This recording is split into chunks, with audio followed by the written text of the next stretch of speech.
Guys Empuraan Lucifer 2 படம் எப்படி இருக்கு அப்படின்னு பார்க்கலாமா? அதுக்கு முன்னாடி மறக்காம நம்ம சேனலை சப்ஸ்கிரைப் பண்ணிக்கோங்க. நவ் இப்போ பிருத்திவிராஜ் டைரக்ஷன்ல பேன் இந்தியா ஃபிலிமா ரிலீஸ் ஆயிருக்கு. இந்த படத்தோட ஒன்லைன் என்னங்கிறத இந்த படத்தோட ஃபர்ஸ்ட்ல 2 சீன்லயே சொல்லியிருப்பாங்க.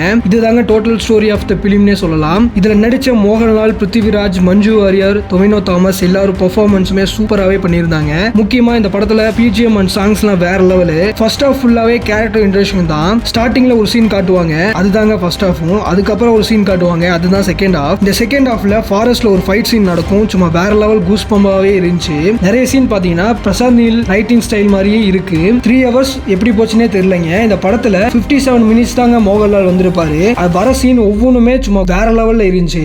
இந்த டோட்டல் பிலிமும் ஹிந்தி அண்ட் இங்கிலீஷ்ல தாங்க மோஸ்ட் ஆஃப் த சீன்ஸ் இருக்கும். நீங்க சப்டைட்டில்ல பாக்குற மாதிரி தான் இருக்கும். இது ஒரு revenge drama and grand making action பிலிம்னே சொல்லலாம். One time watchable. இந்த படத்தோட ட்ரைலர்ல ஒரு சீன் காட்டியிருப்பாங்க. அந்த சீன் இந்த படத்துல இல்ல. அது எந்த சீன் அப்படிங்கறத மறக்காம கமெண்ட்ல சொல்லுங்க.